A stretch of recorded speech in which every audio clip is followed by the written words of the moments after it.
Welcome to this introduction to the book Religion and Nothingness by Keiji Nishitani.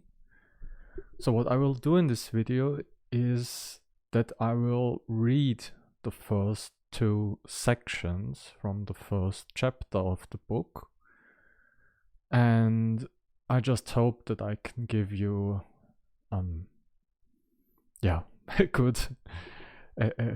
a good start, let's say, and I hope that just reading through these two first sections with me will make you more interested in the book Religion and Nothingness.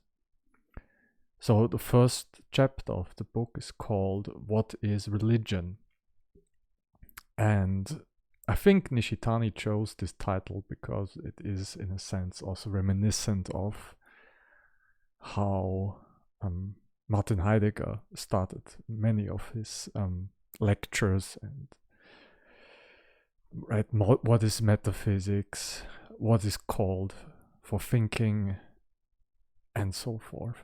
And what we will also see is that Nishitani will start at a very personal point with his inquiry. So he really takes us, let's say, from a standpoint of let's say the everyday life, our everyday doubts, something we can all relate to.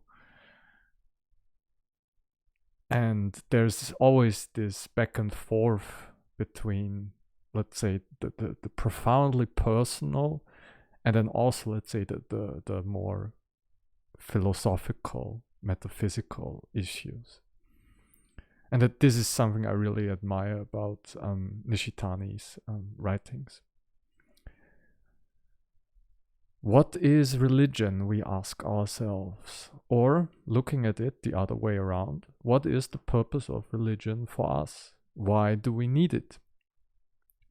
Through the question about the need for religion may be a familiar one, it already contains a problem. In one sense, for the person who poses the question, religion does not seem to be something he needs. The fact that he asks the question at all amounts to an admission that religion has not yet become a necessity for him. In another sense, however, it is surely in the nature of religion to be necessary for just such a person. Wherever questioning individuals like this are to be found, the need for religion is there as well. In short, the relationship we have to religion is a contradictory one. Those for whom religion is not a necessity are, for that reason, the very ones for whom religion is a necessity. There is no other thing of which the same can be said. So, these first questions that he's asking, right? They are real from the standpoint of the self, the ego, and we will see very quickly that this will get turned around, and it's in this turning around where also this contradictory relationship is grounded in. When asked, why do we need learning and the arts? We might try to explain in reply that such things are necessary for the advancement of mankind, for human happiness, for the cultivation of the individual, and so forth. Yet even if we can say why we need such things, this does not imply that we cannot get along without them. Somehow life would still go on. Learning and the arts may be indispensable to living well, but they are not indispensable to living. In that sense, they can be considered a kind of luxury. Food, on the other hand, is essential to life. Nobody would turn to somebody else and ask him why he eats. Well, maybe an angel or some other celestial being who has no need to eat might ask such questions, but men do not. Religion, to judge from current conditions in which many people are in fact getting along without it, is clearly not the kind of necessity that food is. Yet this does not mean that it is merely something we need to live well. Religion has to do with life itself. Whether the life we are living will end up in extinction or in the attainment of eternal life is a matter of the utmost importance for life itself. In no sense is religion to be called a luxury. Indeed, this is why religion is an indispensable necessity for those very people who fail to see the need for it. Herein lies the distinctive feature of religion that sets it apart from the mere life of nature and from culture. Therefore, to say that we need religion, for example, for the sake of social order or human welfare or public morals is a mistake, or at least a confusion of priorities. Religion must not be considered from the viewpoint of its utility, any more than life should. A religion concerned primarily with its own utility bears witness to its own degeneration. One can ask about the utility of things like eating for the natural life, or things like learning and the arts for culture. In fact, in such matters, the question of utility should be of constant concern. Our ordinary mode of being is restricted to these levels of natural or cultural life. But it is in breaking through that ordinary mode of being and overturning it from the ground up, in pressing us back to the elemental source of life, where life itself is seen as useless, that religion becomes something we need, a must for human life. 2 points should be noted from what has just been said. First, religion is at all times the individual affair of each individual. This sets it apart from things like culture, which, while related to the individual, do not need to concern each individual. Accordingly, we cannot understand what religion is from the outside. The religious quest alone is the key to understanding it. There is no other way. This is the most important point to be made regarding the essence of religion. Second, from the standpoint of the essence of religion, it is a mistake to ask, what is the purpose of religion for us? And one that clearly betrays an attitude of trying to understand religion apart from the religious quest. It is a question that must be broken through by another question coming from within the person who asks it. There is no other road that can lead to an understanding of what religion is and what purpose it serves. The counter question that achieves this breakthrough is one that asks, for what purpose do I myself exist? Of everything else we can ask its purpose for us, but not for religion. With regard to everything else, we can make a telos, a goal of ourselves as individuals, as man or as mankind, and evaluate those things in relation to our life and existence. We put ourselves as individuals, mankind, at the center and weigh the significance of everything as the contents of our lives as individuals, mankind. But religion upsets the posture from which we think of ourselves as telos and center for all things. Instead, religion poses as a starting point the question, for what purpose do I exist? And this is then also this claiming need that when Nishitani thinks that only religion can address it. We become aware of religion as a need, as a must for life, only at the level of life at which everything else loses its necessity and its utility. Why do we exist at all? Is not our very existence and human life ultimately meaningless? Or, if there is a meaning or significance to it all, where do we find it? When we come to doubt the meaning of our existence in this way, when we have become a question to ourselves, the religious quest awakens within us. These questions and the quest they give rise to show up when the mode of looking at and thinking about everything in terms of how it relates to us is broken through, where the mode of living that puts us at the center of everything is overturned. This is why the question of religion in the form, why do we need religion, obscures the way to its own answer from the very start. It blocks our becoming a question to ourselves. So right here, even at the first pages, we see that if there is someone asking, for example, for the utility of religion, for culture, or for public morals, or just for ourselves, right? Then you have not. This will come now that then the awareness or the realization of nihility has not yet taken place.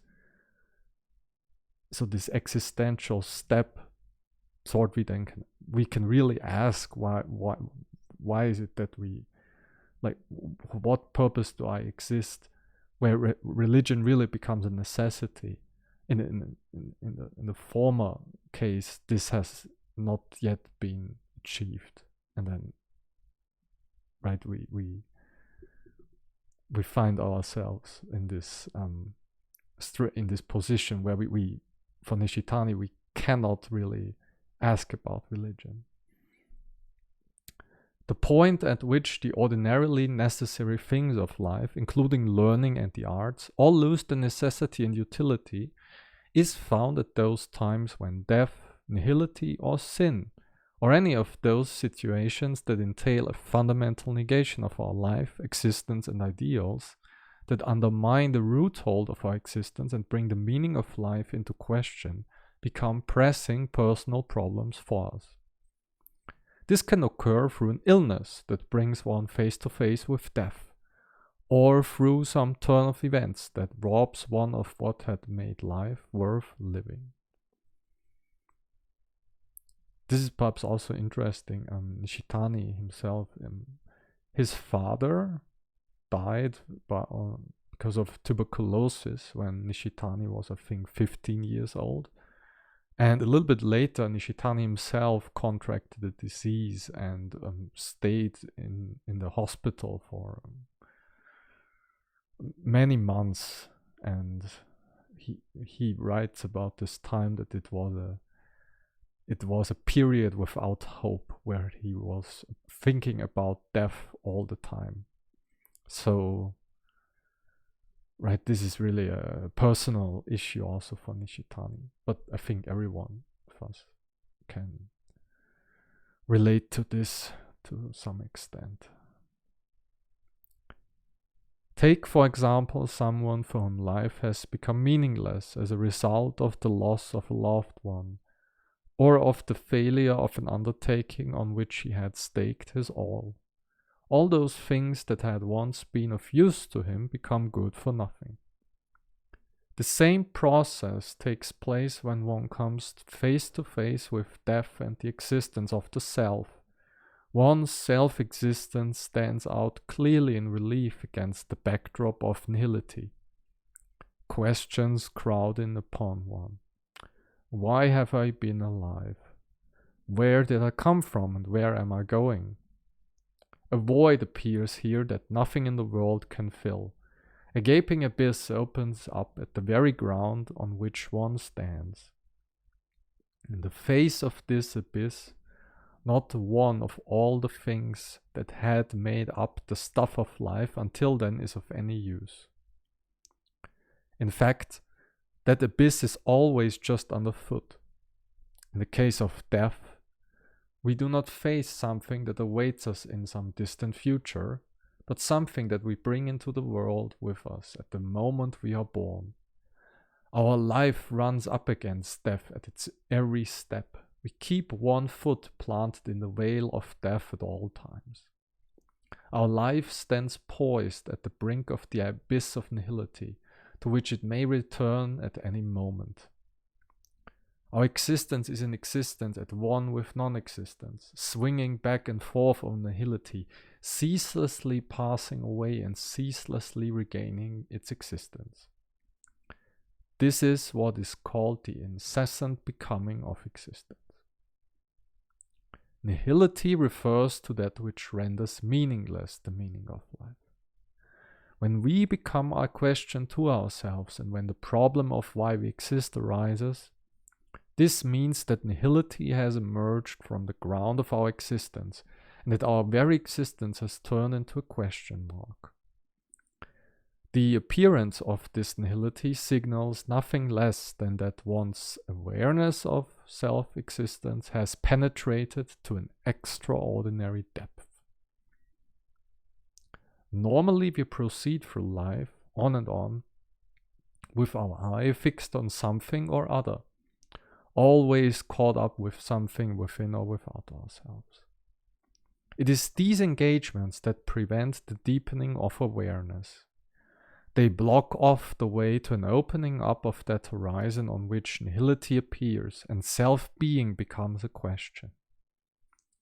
This is even the case with learning and the arts and the whole range of other cultural engagements. But when this horizon does open up at the bottom of those engagements that keep life moving continually on and on, something seems to hold and linger before us. This something is the meaninglessness that lies in wait at the bottom of those very engagements that bring meaning to life. This is the point at which the sense of nihility, that sense that everything is the same, we find in Nietzsche and Dostoevsky, brings the restless, forward, advancing pace of life to a halt and makes it take a step back. In the Zen phrase, it turns the light to what is directly underfoot. In the forward progress of everyday life, the ground beneath our feet always falls behind as we move steadily ahead. We overlook it. Taking a step back to shed light on what is underfoot of the self, stepping back to come to the self, as another ancient Zen phrase has it, marks a conversion in life itself. This fundamental conversion in life is occasioned by the opening up of the horizon of nihility at the ground of life. It is nothing less than a conversion from the self-centered or man-centered mode of being, which always asks what use things have for us or for man, to an attitude that asks for what purpose we ourselves or man exist. Only when we stand at this turning point does the question, what is religion, really become our own. So I will use now to explain this from before a little bit. So for example, John Vervaeke talks from a cognitive science perspective. He talks about the Salience Landscape. So right, we are always agents in an arena. We are always, let's say, co-creating. So we create the arena and the arena creates us. So there's a very deep, reciprocal, mutually determining relationship between those two. And there are always things, right, that stand out to us. And when we, let's say, in this everyday mode where here they say this restless, forward advancing pace of life, let's say when we are in an ordinary mode of salience landscaping, then again this question of religion from that field cannot become a question really of our own. So it is still unreal. But then again, if we are confronted with that which is just underfoot, that which we continue, which is always there, but we fail to notice, then we have this moment of conversion, and then we could perhaps say that this Salience landscape is overturning and converting. And then that, I mean, you just have to think about it. When people, for example, have near-death experience, or often a profound experience of an altered state of consciousness or so, that then from one day to the other, their whole Salience landscapes have shifted and turned, and then we what is salient to us is just, these are just then other things, right? And this is, but Nishitani will place himself here in this in between, let's say, in this where we are at what he will call the Field of Nihility, right? Where everything seems unreal, painted with the color of death, so to say, where we just see the impermanence, where we just see the becoming that is always incessant, where we just see non-existence.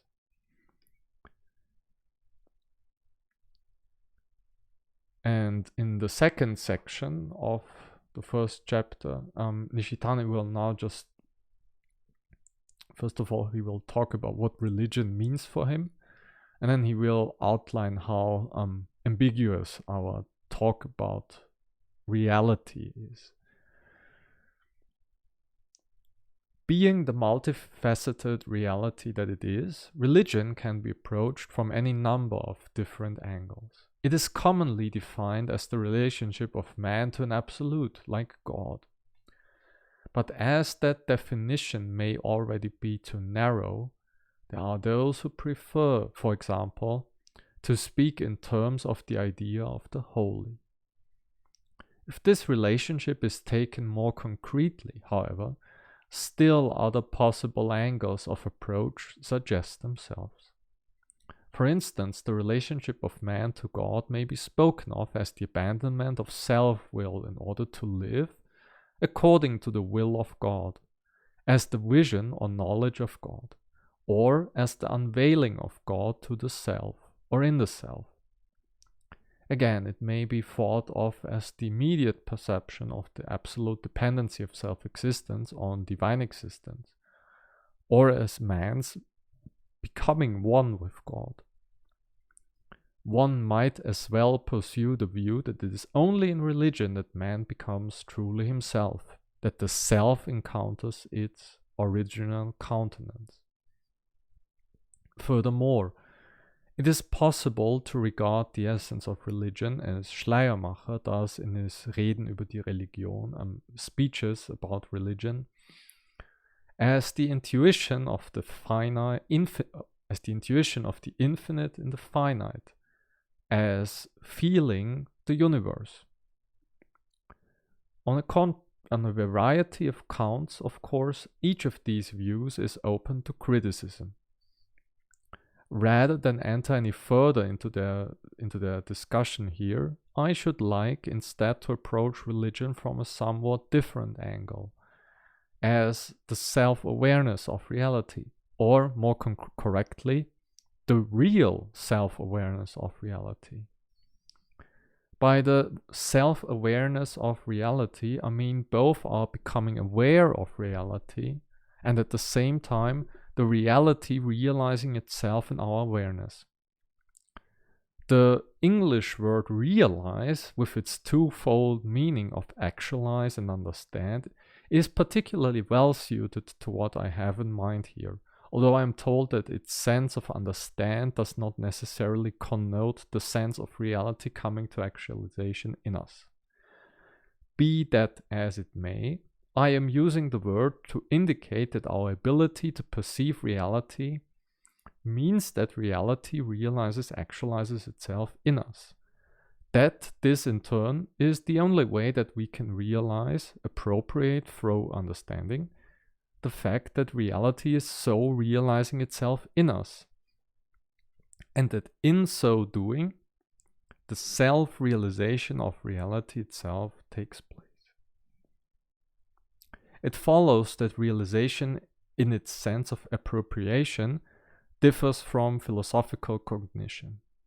What I'm speaking of is not theoretical knowledge, but a real appropriation, the proprium, taken here to embrace the whole man, mind, and body.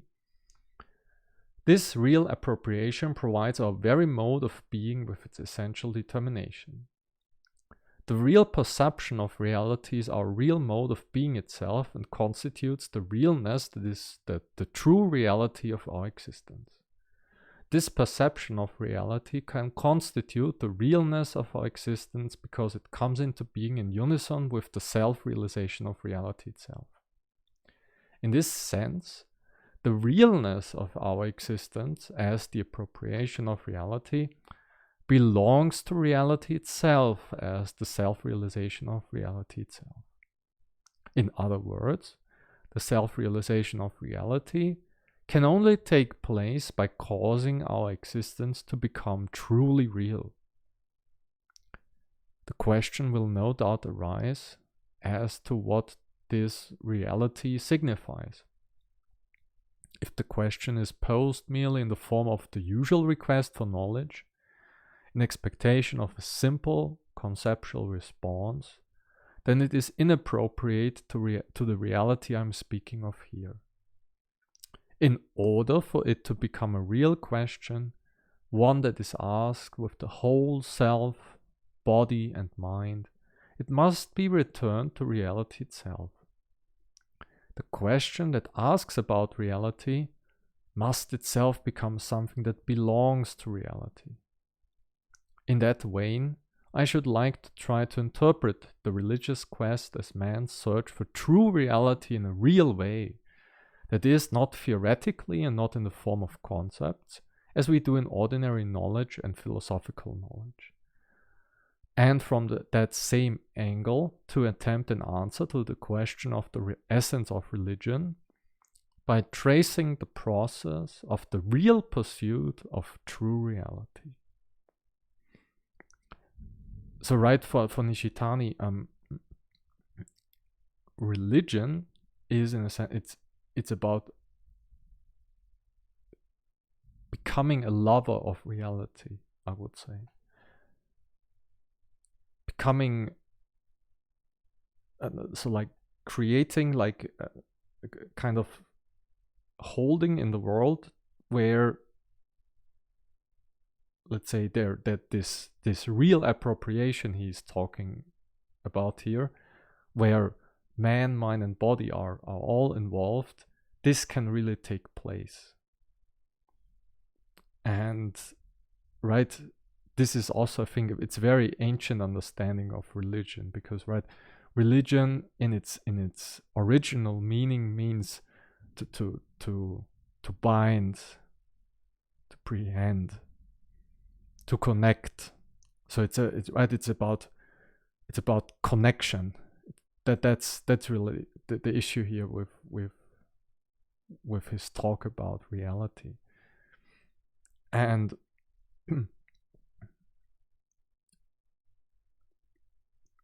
I will just say this, again, it's not, I will use this term from Viveki again, because I really like it. It's about the transjective co-realization, and that's the real self-realization of reality, where let's say the agent and the arena are co-realizing each other, or let's say the self and the world are or self and reality are co-realizing each other. Where then also what he will talk here down on the page, this distinction between the without and the within then also drops away. So, and that's, I think, also the reason why Viveki, for example, is like we don't want to fall into this kind of like in this. The first trap is that we see just the inside as real. That would then be right. That would be romanticism. Then it's just myself that is real, and I have to press this reality of my authentic true self within me on the without. Or you're kind of like a radical like an objectivist, or like a materialist or positivist. But then only the without is real. Only the material causes are real. And this then kind of like presses into our within. But we hear what Nishitani is talking about is we want to get out both of these are wrong. So there's always there's a deep coupling between man, mind, and body, and the world of reality. And religion is what affords us this relationship and makes it more real, more connected and more coherent. When we think of reality from an everyday standpoint, we think first of all of the things and events without us. The mountains and streams, the flowers and forests, and the entire visible universe all about us. We think too of other people, other societies and nations, and of the whole skein of human activities and historical events that envelop them. Next, we think of reality as the world within us, our thoughts, our feelings, and our desires. When we pass from the everyday standpoint to that of natural science, we find that it is the atoms, or the energy that makes them up, or the scientific laws that regulate that energy, rather than individual events and phenomena that are now regarded as reality. In contrast, the social scientist, for his part, might posit that economic relations provide all human activity with its basis in reality. Or again, a metaphysician might argue that all those things are only the appearances of a phenomenal world, and that the true reality is to be found in the ideas that lie behind them. The problem with these various realities is that they lack unity among themselves and even seem to contradict one another. On the one hand, even if one assumes that things in the outer world are real, they cannot at bottom be separated from the laws of mathematics and natural science. The space of things of the outer world occupy and the movements they make conform to the laws of geometry and dynamics. Indeed, things cannot even exist apart from these laws. Moreover, our grasp of these laws obviously underlies the technology we have developed for controlling things and improving them. In a similar way, conscious phenomena such as feelings and desires cannot be separated from the laws of physiology and psychology, nor as the stuff of concrete human existence can they be considered apart from the kind of relationships that the social sciences take to be real. On the other hand, no natural scientist would deny that the food he eats or the children seated at his table are all individual realities. No modern social scientist can help considering as very real the admiration he feels for a piece of Greek sculpture, or the gloom he feels during the rainy season. On this point, the scientist differs not in the least from men of ancient times. The same holds true for the metaphysician. Indeed, the relationship between ideas and sense objects, which has long been the most debated problem in metaphysics, comes down to the question of deciding what is real. In short, While the various standpoints of everyday life, science and philosophy and the like all tell us what is real, there are grave discrepancies and contradictions among them. What the scientist takes to be real from the viewpoint of his science, and what he takes to be real from the viewpoint of his everyday experience, are completely at odds with each other, and yet he is unable to deny either of them. It is no simple matter to say what is truly real. I will just say this in in his other book, The Self-Overcoming of Nihilism. Nishitani talks about nihilism in Russia, and with the, let's say, the emergence of the standpoint of the natural sciences, right, there was a kind of like meaningless creeping into the self-awareness of many people, and he kind of like describes this, for example, with Dostoevsky's Notes from the Underground, where he says, it's kind of like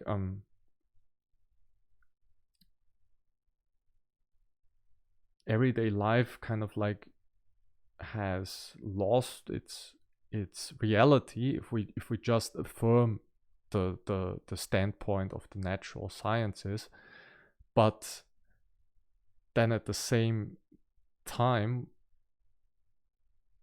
this narrator from Notes from the Underground finds himself in this kind of like inertia, in this kind of like what Nishitani calls a contemplative nihilism, where he can neither deny nor affirm the world outside, and then he just becomes this ironical and cynical spectator of the world.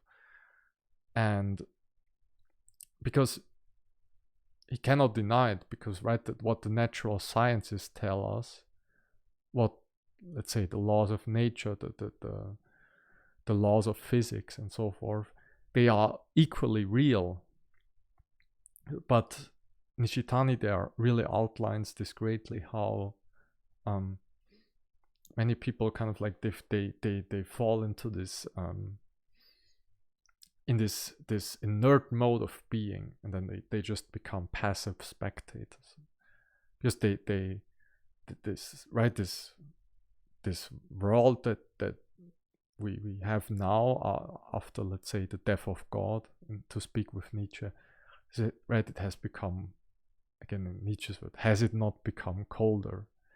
And this led to like this new psychological type of a person that cannot affirm the world outside. In addition to the things mentioned so far, death and nihility are also very real. Nihility is absolute negativity with regard to the very being of all those various things and phenomena just referred to. Death is absolute negativity with regard to life itself. Thus, if life and things are said to be real, then death and nihility are equally real. Wherever there are finite beings, and all things are finite, there must be nihility. Wherever there's life, there must be death. In the face of death and nihility, all life and existence lose their certainty and their importance as reality, and come to look unreal instead. From time immemorial, man has continually expressed this fleeting transience of life and existence, likening it to a dream, a shadow, or the shimmering haze of the summer's heat. This brings us then to another sense of the real, altogether different from the various meanings discussed so far. As an example of this sense of the real, I recall a passage from Dostoevsky's The House of the Dead, recording how, one summer day during the author's term of imprisonment, while he was at work carrying bricks by the banks of a river, he was suddenly struck by the surrounding landscape and overcome with profound emotion. Reflecting on the wild and desolate steppes, the sun blazing overhead in the vast blue vault of heaven, and the distant chanting of the Kyrgyz that floated his way from across the river, he writes, "Sometimes I would fix my sight for a long while upon the poor smoky cabin of some Baiguch. I would study the blue smoke as it curled in the air. The Kyrgyz woman busy with her sheep. The things I saw were wild, savage, poverty-stricken, but they were free. I would follow the flight of a bird, threading its way in the pure, transparent air. Now it skims the water, now disappears in the azure sky, now suddenly comes to view again, a mere point in space. Even the poor wee floweret fading in a cleft of the bank, which would show itself when spring began, fixed my attention and would draw my tears." As Dostoevsky himself tells us, this is the only spot at which he saw God's world, a pure and bright horizon, the free desert steppes. In casting his gaze across the immense desert space, he found he was able to forget his wretched self. The thing that Dostoevsky draws attention to, the curling smoke, the woman tending her sheep, the poor hut, the bird in flight, are all things we come in touch with in our everyday lives. We speak of them as real in the everyday sense of the word, and from there go on to our scientific and philosophical theories. But for such commonplace things to become the focus of so intense a concentration, to capture one's attention to that almost abnormal degree, is by no means an everyday occurrence. Nor does it spring from scientific or metaphysical reflection. Things that are accustomed to speak of as real force their reality upon them in a completely different dimension. He saw the same real things we all see, but the significance of their realness and the sense of the real in them that he experienced in perceiving them as real are something altogether qualitatively different. Thus was he able to forget his wretched self and to open his eyes to God's world. Later, in A Raw Youth and The Brothers Karamazov, Dostoevsky tells us that God may be found in a single leaf at daybreak, in a beam of sunlight, or in the cry of an infant. This way of speaking suggests a great harmony among all things in the universe that brings them into being and sustains them in mutual dependence and cooperation, a mystical order that rules over all things so that God can be seen in the most trivial of things. This is, we might say, the backdrop against which the author's profound sense of the real in everyday things came into being. We know from The House of the Dead that his remarkable sensibility was connected with the prison life that had deprived him of his freedom. But the experience of such a sense of the real does not require such singular circumstances. On the contrary, it is an experience open to anyone and everyone. It is something to which poets and religious men and women have attested down through the ages.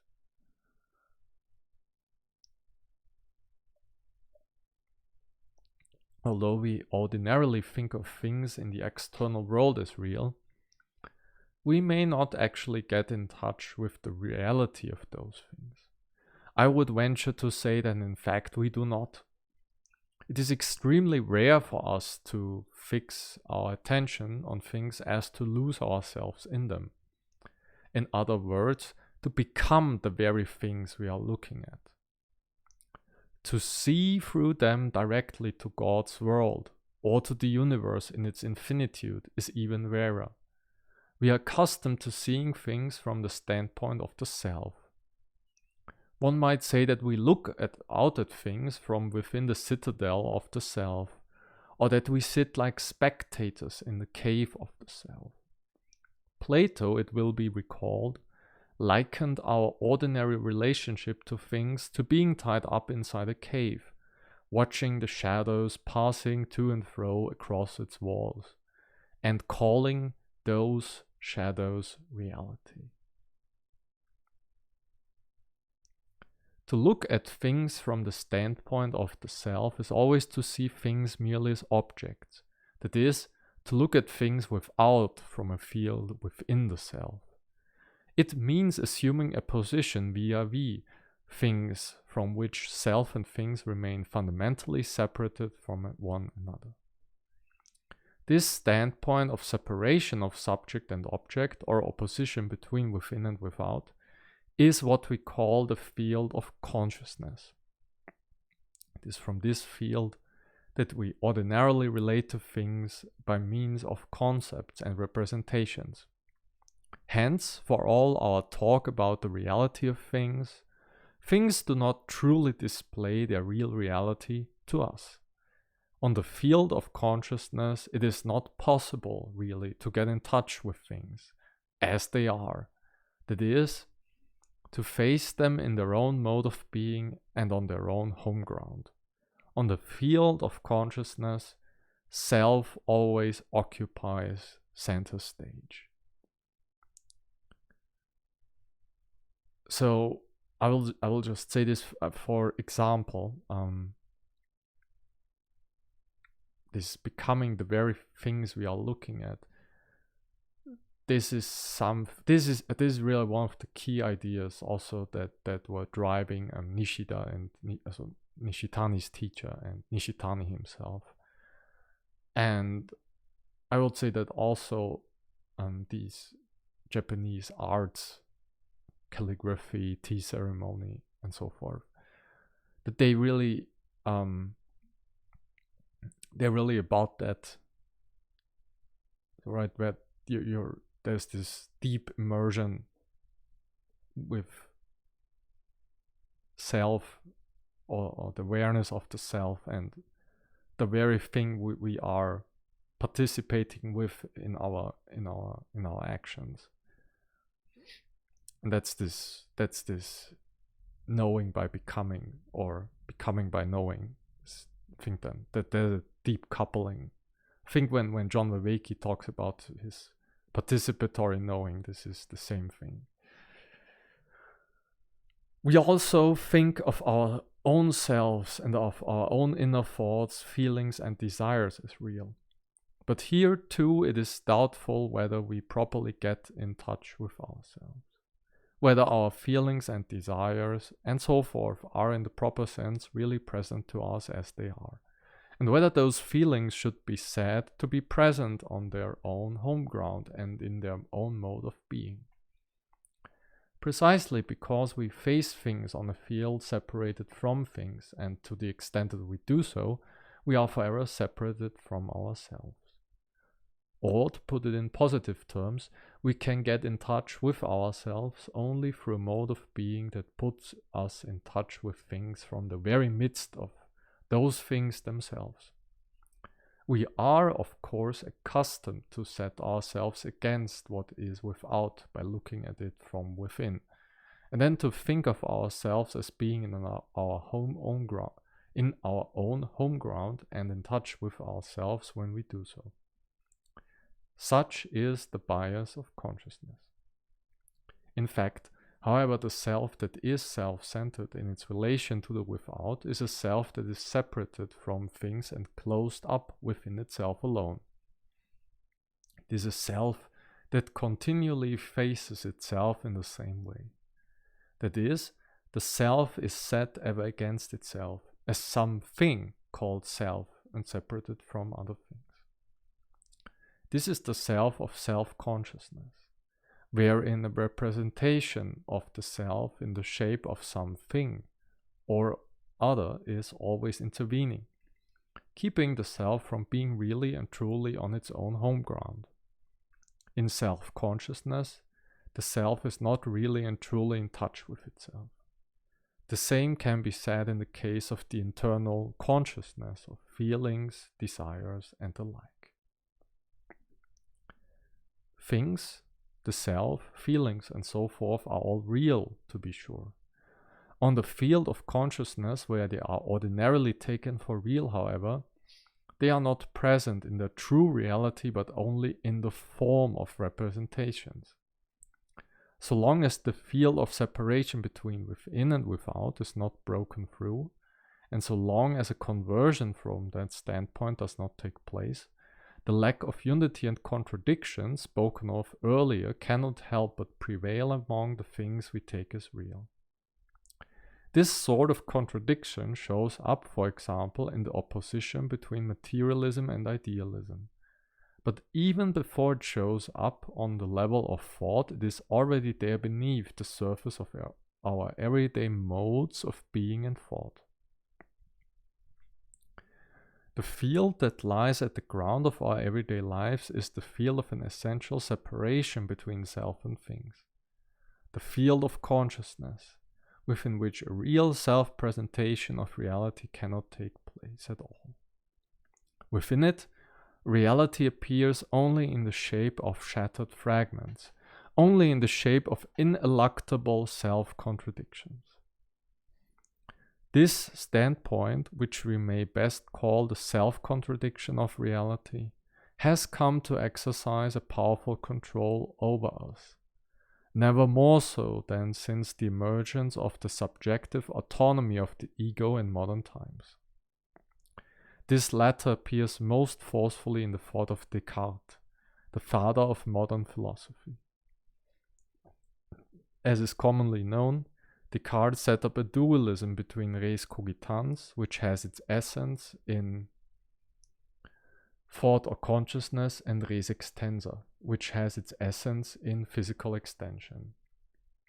On the one hand, he established the ego as a reality that is beyond all doubt and occupies the central position with regard to everything else that exists. His cogito ergo sum expressed the mode of being of that ego as a self-centered assertion of its own realness. Along with this, on the other hand, the things in the natural world came to appear as bearing no living connection with the internal ego. They became, so to speak, the cold and lifeless world of death. Even animals and the body of man himself were thought of as mechanisms. This is again this also hints at this description of the Russian nihilism that Nishitani is talking about in The Self-Overcoming of Nihilism. That such a mechanistic view of the world would come into being and that the world itself would turn into a world of death were, we might say, already implicit in this Descartes' identification of matter with extension and his consideration of that extension as the essence of things. This did enable the image of the world we find in modern natural science to come about and did open the way for the control of nature by scientific technology. But it had other consequences. To the self-centered ego of man, the world came to look like so much raw material. By wielding his great power and authority in controlling the natural world, man came to surround himself with a cold, lifeless world. Inevitably, each individual ego became like a lonely but well-fortified island floating on a sea of dead matter. The life was snuffed out of nature and the things of nature, the living stream that flowed at the bottom of man and all things, and kept them bound together, dried up. The idea of life as a living bond had been central to the pre-scientific, pre-Cartesian view of the world. Life was a life then not only in the sense of the individual lives of individual people, but at the same time and in a very real way as something uniting parents and children, brothers and sisters, and thence all man. It was as if each individual human being were born from the same life, like the individual leaves of a tree that sprout and grow and fall one by one, and yet share in the same life of the tree. Not only human beings, but all living beings belong to the larger tree of life. Even the soul, so this is in the ancient Greek understanding as psyche, was nothing more than life showing itself. Appearing as men, life took the form of a human soul. Appearing as plants and animals, that of a plant or animal soul, for plants and animals too were thought to have their own souls. Furthermore, on the basis of the life that linked individual things together at the bottom, a sympathetic affinity was thought to obtain between one man's soul and another's. This sympathy was meant to bespeak a contact prior to and more immediate to consciousness.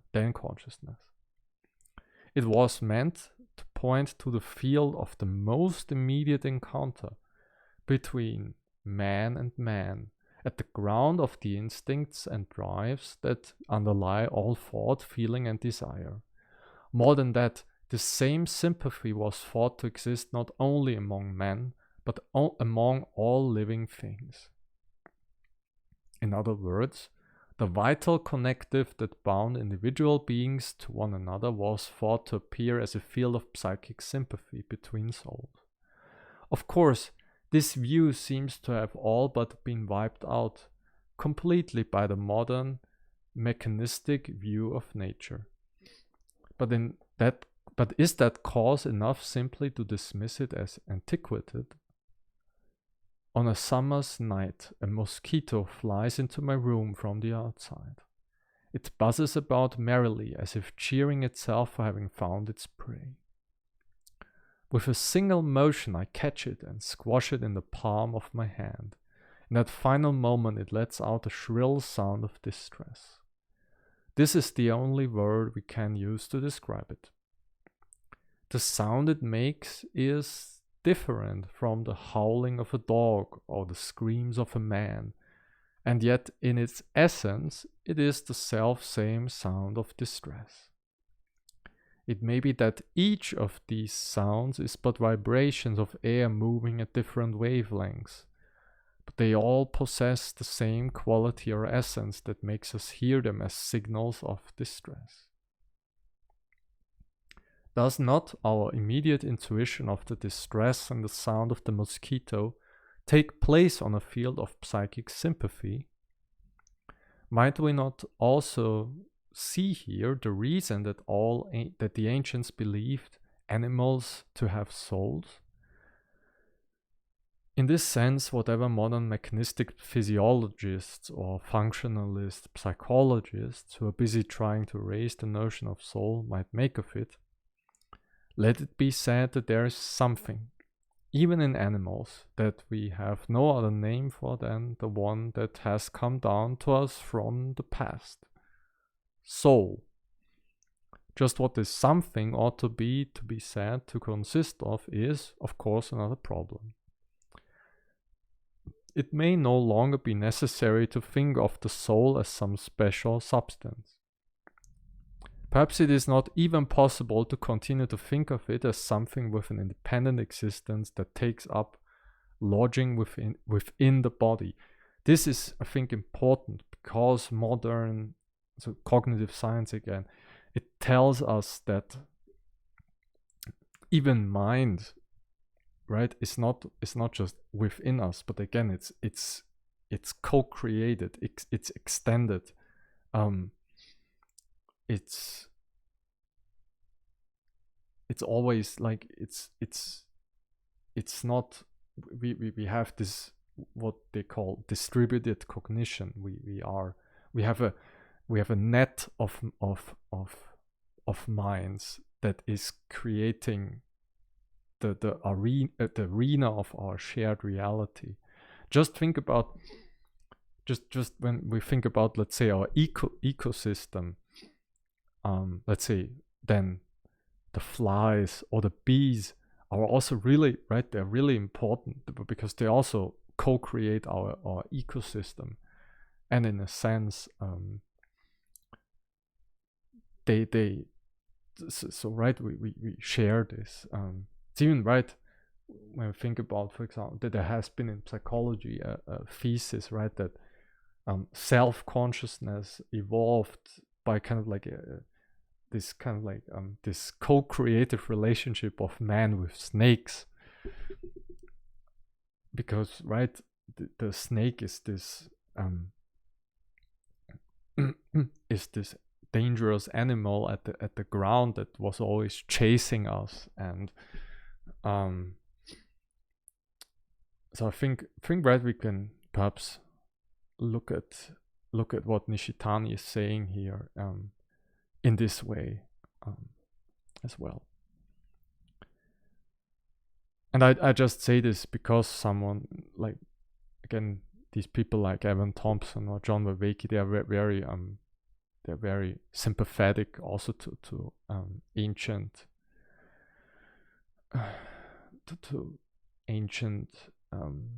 theories and philosophies, and they do not dismiss them as just pre-scientific fantasies also. This view requires us to look on the body too as something independent, a lifeless object with an existence all its own apart from the soul. It means considering body and soul as distinct substances, and then trying to determine how they come to be joined together. It is also possible to approach the question from the opposite direction. For instance, Schopenhauer takes the will to live as the thing in itself and considers the body as an organism to be the objectification of that will, the form under which it appears to the eye of man. Bergson expresses a similar idea when he says that in its material aspect, the body represents a point of relaxation for the tension inherent in life, as it advances creatively.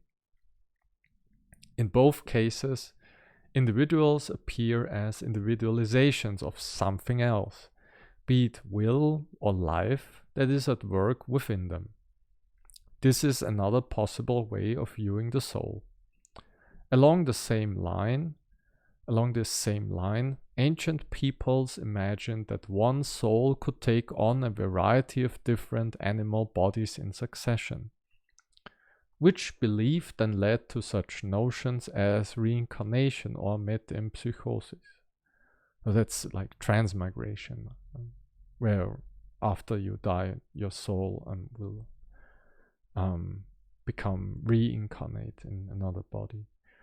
We may wish to dismiss such ideas as extravagant fantasies, but we should still see behind them the view of soul just referred to. Even granting that we cannot really get in touch with reality on the fields of consciousness and self-consciousness, neither can we stop short at the viewpoint of pre-conscious life and sympathy that we have described above. More than a few religions have in fact based themselves on a return to just such a pre-conscious level, but at that level it is impossible to get deeply in touch with reality. Instead of regressing from the field of consciousness to a pre-conscious or subconscious one, we need rather to seek a new and more encompassing viewpoint that passes through, indeed breaks through, the field of consciousness to give us a new perspective. And I would say here in this last sentence of this section, we also see like the trajectory of this book, because Nishitani will really try to show what led up to this emergence of what he calls the field of consciousness in our time, and then he gives us one way how we can overcome this, right? Because again, on the field of consciousness, but also on the field of nihility, we cannot really get in touch with reality. And for Nishitani, it is his aim to first thing is, right, to show us how we can get in touch with reality again, such that we have this real self-realization of reality.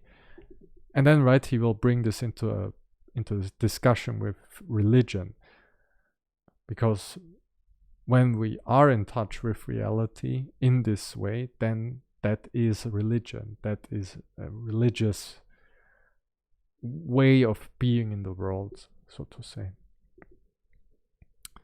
So now I'm finished with reading the first two sections of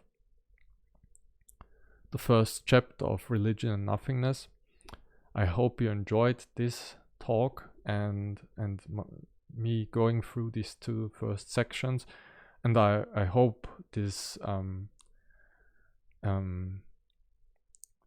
churned up your interest more into what we will be talking about, what Nishitani is talking about in the book. And yeah, I hope this was interesting, and you are a little bit more motivated to also get into this book. So thank you for listening, and goodbye.